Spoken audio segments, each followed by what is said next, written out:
नगर में, अपने गांव में, अपने खेड़े में, अपने क्षेत्र में, अपने गांव के अंदर, अपने क्षेत्र के अंतर्गत, अपने नगर में, कहीं पर भी, नगर हो, बावड़ी हो, क्षेत्र हो, गांव हो, प्रत्येक जगह पर अगर तुम्हारे गांव में कहीं शंकर का शिवालय बन रहा हो, कोई शंकर का मंदिर का निर्माण हो रहा हो, कोई अच्छा कार्य हो रहा हो, उसमें तुम्हें उपत कर कहना चाहिए, थोड़ा सहयोग हमारा भी लेना चाहिए, जिससे हमको लगे कि ये मंदिर बाबा ने हमारे हाथ से बनवा दिया, ये देवालय, ये शिवालय हमारे हाथ से बनवा दिए, ये पुण्यता है हमारी।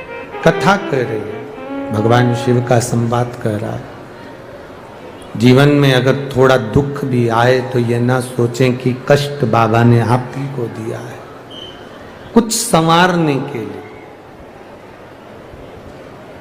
कुछ अच्छा बनने के लिए, कुछ अच्छा करने के लिए मेरे बाबा देवाधिदेव महादेव की कृपा हो, करुणा हो।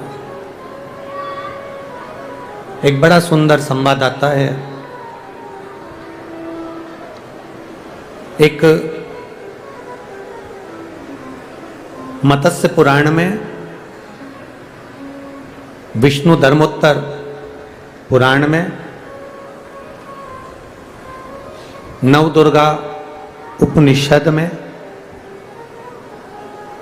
इन तीनों में एक बड़ा सुंदर संवाद माता पार्वती जी की एक सहेली का, एक सखी का आता है। मां जगत जननी जगदम्बा माता पार्वती जी की एक सहेली थी जिसका नाम था मालिनी। क्या नाम है उसका? जम के बोलो जरा। मालिनी। यह मां पार्वती जी की सहेली है, सखी है। और बड़ी विचित्र सखी है। जैसे गणेश जी के शरीर पर हाथी का मुख लगा है, उसी तरह ये मालिनी के शरीर पर भी हाथी का मुख लगा है।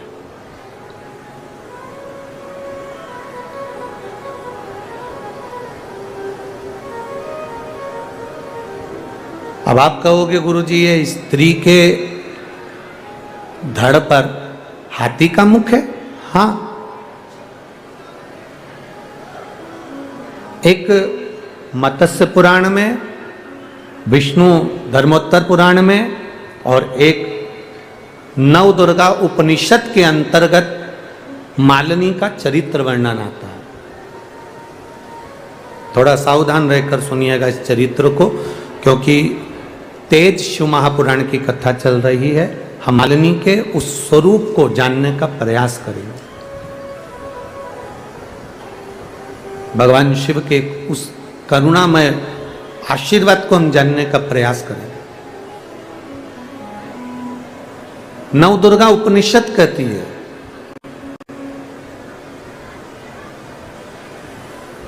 विष्णु धर्मोत्तर पुराण कह रही है, मत्स्य पुराण कह रही है, एक मालन, पूर्व में जो केवल मालन थी, फूल चुनकर लाना, टोकनी में भरना और बाजार में बेचना।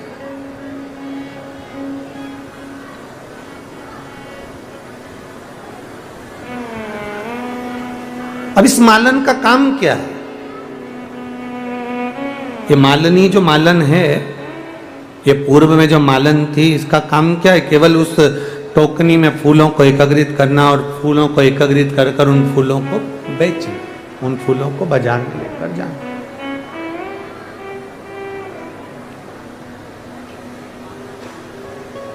अब मालन फूल एकत्रित करती, बाजार ले जाती।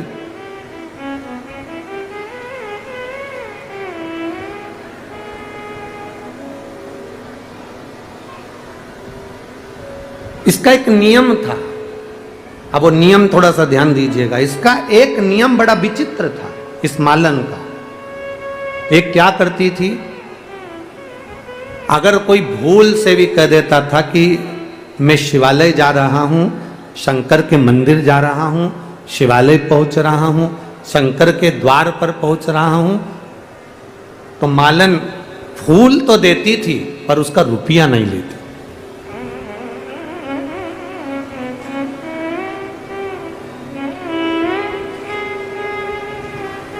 उसका रुपया नहीं लेती मालन। अगर किसी ने भूलवश भी कह दिया ना कि मेरे को, मैं जा रहा हूं और मैं शिवालय जा रहा हूं, शंकर के मंदिर जा रहा हूं, शंकर के मंदिर में मुझे फूल चाहिए मालन जी, आप फूल दे दीजिए। अब माली से मालन से फूल मंगा तो उसने, मालन का नियम था कि वो अगर कोई भूलवश भी कह दे कि कोई शिवालय जा रहा है, कोई शंकर के मंदिर जा रहा है, कोई शंकर के द्वार पर जा रहा है, शंकर की चौखट पर जा रहा है, तो मालन उससे धन नहीं लेती थी, उससे पैसा नहीं लेती थी। जाओ साहब ये फूल ले जाओ, देवाधिदेव महादेव को चढ़ा दो, ये पुष्प ले जाइए और बाबा को चढ़ा दे। अब एक बहुत सुंदर बात अपने जीवन में उतारिएगा, जरा ध्यान दीजिएगा। कोई चोरी कर कर धन लेकर आ गया, कोई किसी को लूट कर धन लेकर आ गया, कोई किसी को दबाव देकर धन लेकर आ गया, कोई किसी को बेवकूफ बनाकर धन लेकर आ गया, कोई किसी को कष्ट देकर धन लेकर आ गया। अब वो तुमने किसी को कष्ट देकर, दबाव देकर, चोरी कर कर, डाका डालकर, अपशब्द कहकर तुम किसी के यहाँ से पैसे लेकर आ गए और उस पैसे को मालूम पड़े तुम मंदिर में जाओ और मंदिर में जाकर तुम उस पैसे से विचार करा कि मैंने साहब वहाँ डाका डाला था, मैंने वहाँ से चोरी करी थी, एक काम करता हूँ अभी इस मंदिर में मैं पंखा टंगवा देता हूँ, मंदिर के अंदर मैं ये सामान लगवा देता हूं, मंदिर में मैं ये चीज लगवा देता हूं। अब आपसे पूछ रहे हैं, जितने राजगढ़ में भक्त बैठे हैं और जितने टीवी पर कथा सुन रहे हैं, जितने फेसबुक यूट्यूब पर कथा सुन रहे हैं, हम आपसे पूछें, तुम जा रहे हो और तुम्हें पड़ा हुआ 500 का नोट मिल गया, उस 500 रुपए के नोट में से तुमने 100 रुपए का भोजन किसी भूखे को करा दिया। अब तुम्हें जो 500 का नोट मिला और तुमने 100 रुपए का भोजन भूखे को कराया, अपनी जेब में से 500 रुपए निकालकर किसी भूखे को तुमने 100 रुपए का भोजन कराया। अब तुमने जो भोजन कराया भूखे को, वो पुण्य किसके खाते में जाएगा?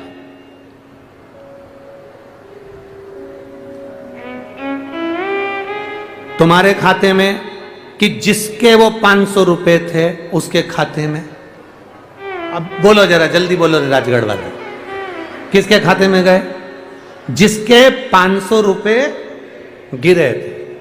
अब तुमने मालूम पड़े तुमने डाका डाल दिया, चोरी कर ली, तुमने छल कर लिया, कपट कर लिया, बेईमानी कर ली, तुमने किसी को कष्ट दे दिया और उससे धन लेकर आ भी गए और तुमने उस धन का पंखा टांग भी दिया, तो वो तुम जिसका लेकर आए हो वो पंखा उस जीव के खाते में चला जाता है, उसका है वो उसके खाते का है।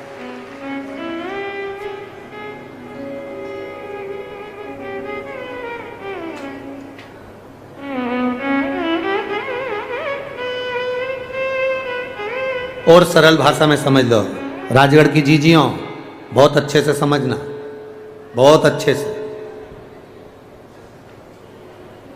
हरतालिका तीज का पूजन यहां करते हैं लोग, कौन कौन करता है जरा हाथ उठाओ, सब करते हैं? हाँ ठीक है, रखो रखो रखो, ठीक है। हरतालिका तीज का पूजन जिसके यहां तुम करने के लिए गए हो, ठीक है, अब तुम्हें चाहिए क्या? हरतालिका तीज का पूजन तुम जिसके यहाँ करने के लिए गए हो उसके यहाँ तुम्हें कहना चाहिए, जी जी हम आपके यहाँ पूजन करने आ रहे हैं, हम आपके यहाँ आ रहे हैं, रात भर कीर्तन भी करेंगे, तुम्हारे यहाँ की चाय भी पिएंगे, पर निवेदन इतना है कि चाय जो बनेगी वो जितनी भी बहन होनियाँ पूजन करने आई है सबकी तरफ से 5-5 रुपए मिलाएं, चाहे 2-2 रुपए मिलाएं, चाहे 1-1 रुपए मिलाएं, पर चाय सबकी तरफ से बनना चाहिए। उसका कारण यह है कि मालूम पड़े व्रत करा तुमने और पिला दी पड़ोसन ने चाय, और व्रत खाते में पहुंच गए। अब इतनी सारी माताएं बैठी है, ये हर बार कहती है, हम तो हरतालिका तीज का व्रत करते हैं भगवान तो भी हमारी नहीं सुन रहा, हम तो हरतालिका तीज का व्रत करते हैं तो भी भगवान हमारी नहीं सुन रहा। जरूर तूने जहां व्रत करा था, जहां पूजन करी थी, उसके घर की चाय पी थी, पक्का है, निश्चित है। तूने पूजन करी, जैसे तू पूजा की थाली अपनी लेकर गई है, ले जाते हो अपनी थाली, बोलो जम के बोलो जरा, ले जाते हो? जैसे पूजन की थाली अपनी लेकर गए हो, फल अपना लेकर गए हो, पानी का लोटा अपना लेकर गए हो, उसी तरह वो जीजी से कह दो, जीजी हम आपके यहाँ पूजन करेंगे, आराधना करेंगे, रात भर कीर्तन करेंगे, रात भर सत्संग करेंगे, रात भर आराधना करेंगे, पर तुमने जो हमको चाय पिलाई है, अर्थात जितनी बहनें आएंगी वो 2-2 रुपए मिलाकर सबके लिए चाय बनेगी, तो पुण्य सबके खाते में चले जाएगा, एक के खाते में नहीं जाएगा। ये पुण्य की प्रबलता है, ये भजन की प्रबलता है।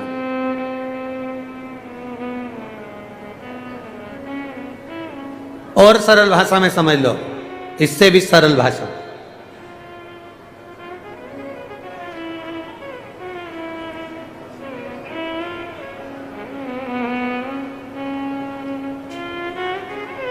एक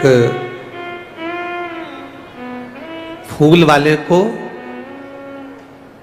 बड़ा सुंदर एक कमल का पुष्प मिल गया, हो सकता है ऐसा कोई सुंदर सा फूल कमल का हाथ में आ गया, सुंदर सा। अब फूल वाले को एक फूल आया, नगर में संत आए, साधु आए, गुरु आए, माली ने विचार करा कि फूल में संत के पास जा रहा हूं तो फूल लेकर जाऊंगा, संत के पास। अब माली फूल को लेकर जाने लगा तो राजा ने उसकी टोकनी में बड़ा सुंदर पुष्प देखा, तो पुष्प देखकर राजा ने कहा ये फूल हमको दे दो, 8000 सोने की मुद्रा हम आपको देते हैं, ये फूल हमें दे दो। माली ने कहा महाराज आप ये फूल लेकर कहाँ जाओगे? तो कहा संत आए हैं, उन संत को ये पुष्प देना। माली ने कहा महाराज फूल अगर आप देंगे तो मैंने भी तो संत को देने के लिए फूल रखा है, मैंने भी तो संत को देने के लिए फूल रखा, मैं नहीं दे सकता। 8000 सोने की मुद्रा छोड़ दी उस फूल के लिए। नगर का मंत्री आ गया, उसने कहा फूल हमें दो, हम 16,000 स्वर्ण मुद्रा तुमको देते हैं। फूल नहीं दिया। आखिरी में वो फूल लेकर संत के पास गया तो पूरे नगर के लोगों ने कह दिया इसने इस फूल के 8,000 सोने की मुद्रा नहीं ली, इसने 16,000 सोने की मुद्रा नहीं ली, ये फूल गुरुदेव आपके लिए लेकर आया है। संत के पास जब वो पहुंचा उसने फूल चरणों में रख दिया, बस केवल हाथ जोड़कर कहा गुरुदेव मेरे पास देने के लिए कुछ नहीं है। जब मैंने सुना है किसी गुरु से मिलने के लिए जब कोई जाता है कोई सामान लेकर नहीं जाता, केवल अपना पाप गुरु के चरणों में छोड़ने के लिए जाता है। मैं अपने पाप आपके चरणों में छोड़ने के लिए आया।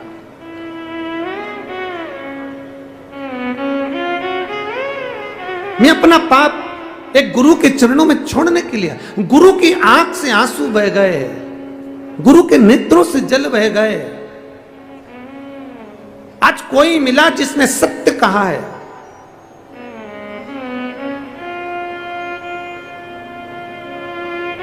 मालिनी मालन फूल देती है, पर शंकर भगवान को अगर कोई चढ़ाने जा रहा है तो वो फूल निशुल्क फ्री में वो फूल दे देती है, फ्री ले जाओ।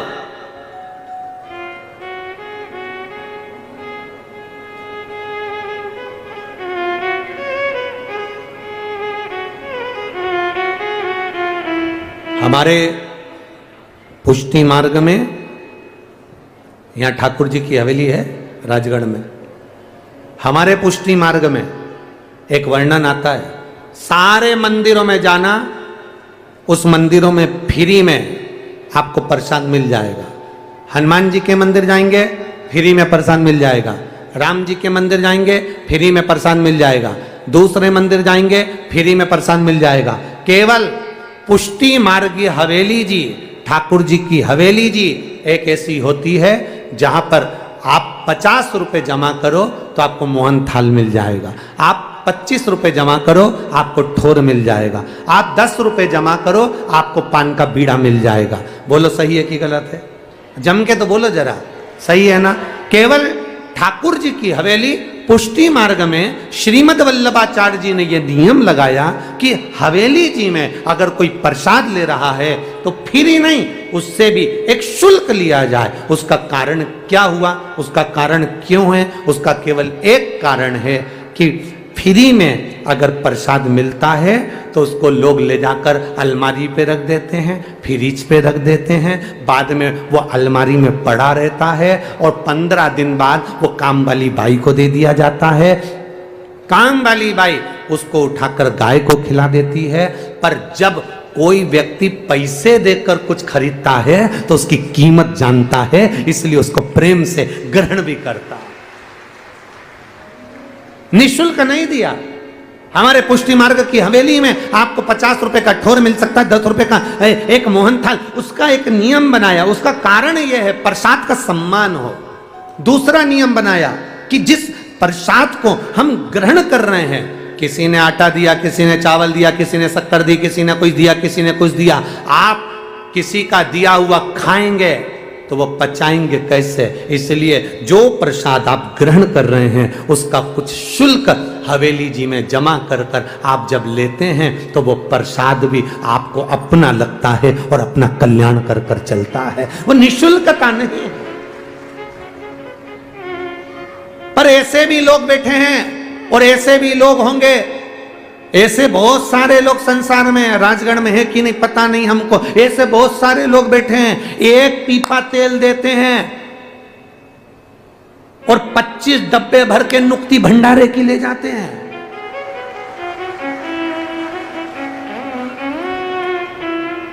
ऐसे भी लोग हैं, राजगढ़ में भले नहीं होंगे।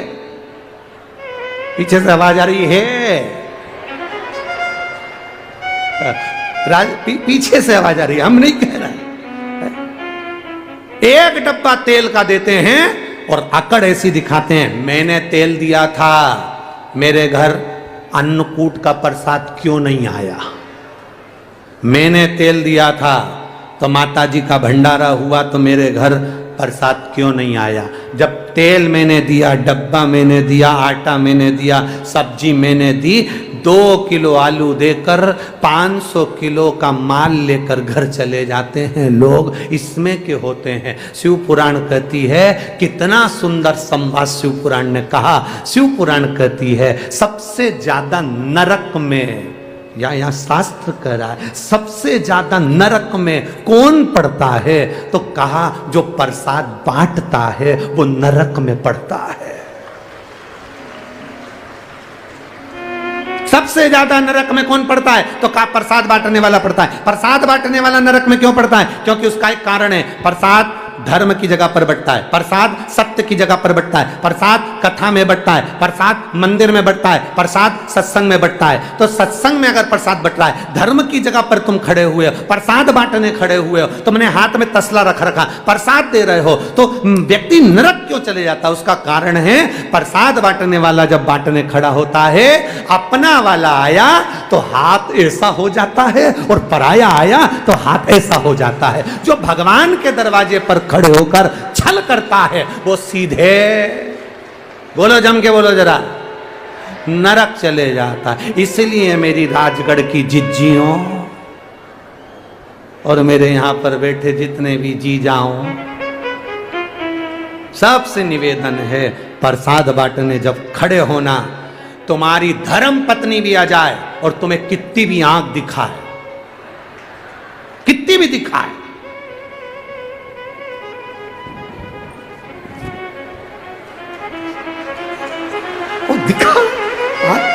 वो कितनी भी आग दिखाए तो भी तुम प्रसाद बांटते समय कह देना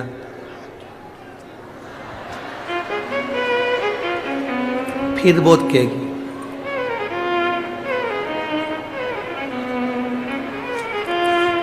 कहीं उससे कह देना बच जाएगा तो बाद में घर ले आऊंगा, पर एक जाजम पर भेद मत करना, कोई छोटा नहीं, कोई बड़ा नहीं, शंकर के सब भक्त एक जैसे हैं, शिव के सब भक्त एक, शंकर के सब उपासक एक जैसे। प्रसाद में भेद नहीं होना है। प्रसाद इसीलिए हमारे यहाँ शास्त्र में प्रसाद को मूल्यवान बताया गया, प्रसाद को कीमत वाला बताया गया, पर दुनिया ने प्रसाद के महत्व को मिटा दिया। सत्यनारायण भगवान का प्रसाद फ्री में मिल जाता है, लोग उठा कर ले जाते हैं, पूड़िया बांध के ले जाते हैं, फ्रिज पे रख देते हैं, 3 दिन तक सोचती बहू खाएगी, बहू सोचता है बेटा खाएगा, बेटा सोचे पोता खाएगा, पोता सोचे पोती खाएगी, वो प्रसाद रखा रखा रखा रखा रखा रखा। कीमत होना चाहिए, फ्री।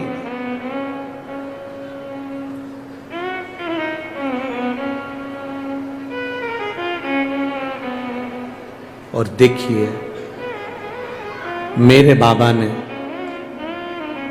मेरे भोलेनाथ ने जितने संसार में लोगों को पैदा करा, ये सब फ्री नहीं, ये सब कीमत वाले हैं, और इनकी कीमत ये जान जाएंगे जिस दिन आनंद कर जाएंगे महाराज। ये सब कीमत वाले।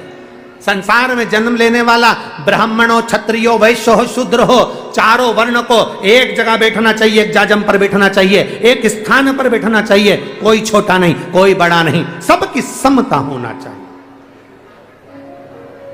सबकी समता।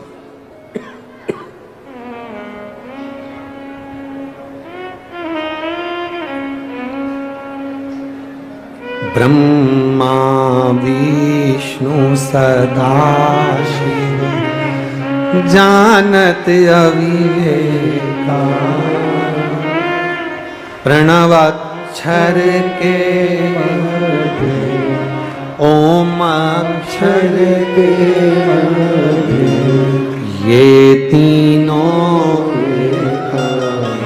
मेरे देव अधिदेव महादेव की कथा कहती है, हमारे देवताओं में भेद नहीं है, हमारे देवता सब एक हैं, एक जगह पर हैं। उसका एक मूल्यता, एक आनंदता भीतर होना चाहिए। हम ये ना कहें ब्रह्मा बने, हम ये ना कहें विष्णु बने, हम ये ना कहें शिव बने, हम ये ना कहें इंद्र बने, हम ये ना कहें कि ये देवता बड़ा है। जिसको तुम भजते हो तुम्हारी दृष्टि में वो बड़ा है, ये तुम्हारे भीतर का भेद है। यहाँ तो शंकर की कथा कहती है, इसलिए भगवान नारायण की आरती सुनेंगे तो नारायण का गुणगान मिलेगा, राम जी की आरती सुनेंगे राम जी का गुणगान मिलेगा, कृष्ण की आरती सुनेंगे कृष्ण का गुणगान मिलेगा। केवल एक शंकर भगवान की केवल एक आरती ऐसी है जिसमें तीनों देवताओं का गुणगान मिलता है, तीनों देवता।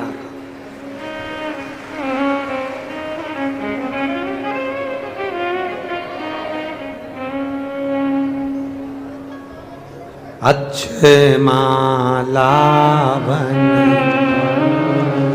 मुंड माला, 3 ब्रह्मा विष्णु सदा, 3 तीनों को एक करा, तीनों को एक, तीनों को एक।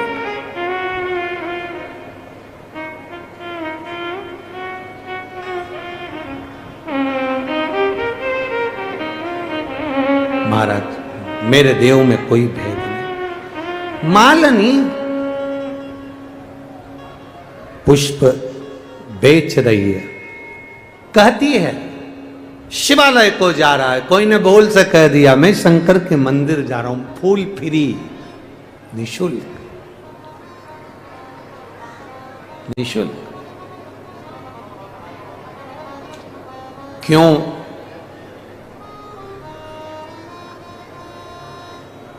पुराने जमाने में पुराने जो लोग होते थे,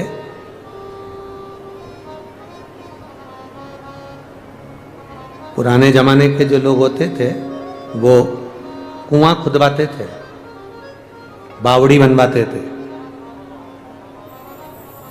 पुराने जमाने के जितने लोग होते थे वो कुआं बावड़ी बनवाते थे। उसका कारण ऐसा था कि जितने लोग भी कुआं बावड़ी के पास जल पीने आएंगे, उस कुएं का पानी जब पिएंगे तो उसका पुण्य मेरे खाते में आएगा और मेरा जीवन सवर जाए, कुछ फल मिलेगा उसका। अब इसने तो फ्री दे दिया, निशुल्क दे दिया, उसका फल जो चढ़ा कर आता था उसका फल मालिनी के खाते में जाता था। मालिनी के खाते। अब शिव कृपा देखिए, शंकर की उदारता, शंकर की करुणा देखिए कि कितनी कृपा मेरे देव अधिदेव महादेव ने करी, कितनी कृपा मेरे शिव करे हैं। एक बार मालिनी पुष्प लेने के लिए गई और बीच मार्ग में चलते चलते ठोकर खाई और ठोकर खाकर जमीन पर गिरी और गिरते से ही मस्तक में लगा और प्राण छूटा।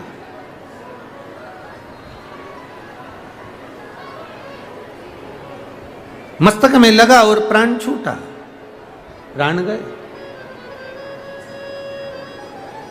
अच्छा विचार करिएगा जरा, आप मंदिर से आ रहे हो, मंदिर जा रहे हो, या भगवान की कथा में आए हो, या कथा में से आना जाना कर रहे हो, या कहीं पुण्य वाली जगह पर जा रहे हो और तुम्हारे साथ में कुछ ऊंच नीच हो जाए, थोड़ा कष्ट आ जाए, तो लोग क्या कहेंगे? बताओ कितनी बड़ी धर्मात्मा थी, मंदिर जाती थी, मंदिर पहुंचती थी, कथा में जाती थी, सत्संग में जाती थी, और उसके साथ में ऐसा हो गया। मालन पुष्प शिव के लिए देती, जो ले जाता उसको दे देती। उसके बाद भी उसके जब प्राण छूटे, दुनिया के लोगों को लगा कि ये फूल दे देती थी, इसके बाद उसकी गति ऐसी हुई, पर जो जानने वाला है वो जान गया। मालन के जो प्राण छूटे वो नरक गई ना बैकुंठ गई, पार्वती जी की सहेली बनकर रहने लगी। वो मालिनी शिव की धाम में पहुंच गई।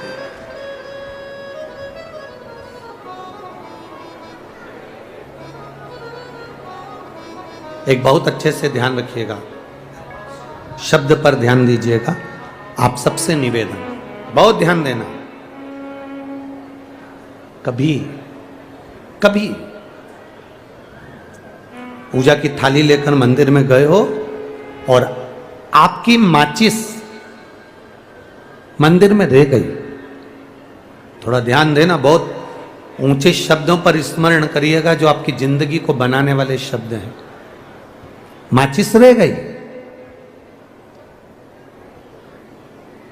कभी मंदिर में गए हो,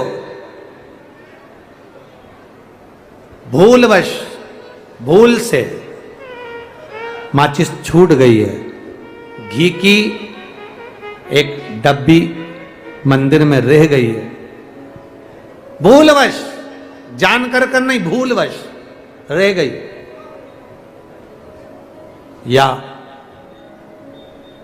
आप मंदिर में पहुंचे हो और कोई फूल की डलिया, फूल की कोई टोकनी मंदिर में रह गई है। प्रयास करना, मंदिर में जाकर झगड़ा नहीं करना कि साहब हमारी माचिस रह गई थी, कोई ने उठाई क्या, कोई ने देखी क्या, मिल नहीं रही। फूल की डलिया रह गई, कोई बात नहीं, डलिया मिल जाए, फूल अगर किसी ने चढ़ा दिए, माचिस खाली भी हो गई, कोई बात नहीं। ये विचार करना, मेरे देव अधिदेव महादेव के दरवाजे पर तेरी माचिस की तीली से कितने दीप प्रज्वलित हुए हैं, तो तेरे भाग्य के दीप भी महादेव कहीं ना कहीं प्रज्वलित कर दे। एक विवाद नहीं करना है। मैं शंकर के मंदिर में पहुंचकर, शिवालय में पहुंचकर, देवालय में पहुंचकर कोई विवाद नहीं। दुनिया के लोग हंसेंगे, दुनिया के लोग ताना देंगे, दुनिया के लोग गालियां देंगे, दुनिया के लोग अपशब्द कहेंगे, पर हमें विचार नहीं करना।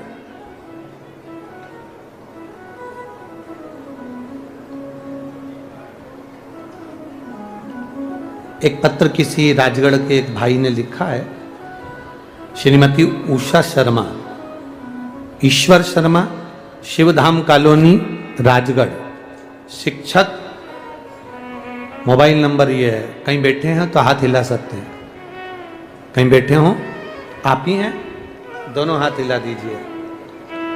श्रीमती उषा शर्मा, ईश्वर शर्मा, शिवधाम कॉलोनी, राजगढ़ से हूं गुरुजी, शिक्षक हूं। पहले तो मैं तिवारी परिवार को और आशीष भैया को धन्यवाद देता हूं, जो कुबेरेश्वर भंडारी की इस पावन कथा को मां जालपा राजगढ़ की पावन धरा पर लेकर आए, उनको साधुवाद देता हूं। गुरुदेव, आप कहते हो कि पंडाल में बैठकर जो मांगते हैं वो बाबा देता है। गुरुदेव, मैं क्या वर्णन करूं। एमपी में 2 साल तक कहीं कथा श्रवण करने का सौभाग्य नहीं मिला। बाबा से क्या वर्णन करूं। टीवी पर सुनते थे और बाबा से कहते थे, बाबा कभी ऐसा भी योग लगाना कि हम पंडाल में बैठ सकें। और ये कथा राजगढ़ में हो गई और कथा सुनने के लिए हम बैठे। कार्यकर्ता, निवेदन है आप लोगों से, पानी के पाउच कोई नहीं फेंकेगा। माताओं के चश्मे टूट जाते हैं, किसी के सिर में लग जाता है। कार्यकर्ता ध्यान दें इन चीजों को। बाबा का मैं क्या बखान करूं गुरुदेव। दुनिया हंसती थी मेरे मकान पर, मेरे प्लाट पर कि तिरछा प्लाट है, समोसे जैसा प्लाट है। लोग हंसते थे कि कहाँ इसका मकान बनेगा। गुरुदेव, मेरा बेटा बड़ी कंपनी में जॉब करता था, पर बीमारी के कारणवश घर आ गया था और उसको हम लोगों ने इंदौर के हॉस्पिटलों में, वेदांता में दिखाया। सीने में दर्द था, डॉक्टर ने उसकी जांच करवाई, रिपोर्टें आई और बहुत से तकलीफें की जिंदगी हम जी रहे थे। गुरुदेव, बेटा डिप्रेशन में पहुंच गया। माइंड, लोग कहते थे ये पागल जैसा हो गया, इसका माइंड काम नहीं करता। लोग हंसते थे गुरुदेव, पर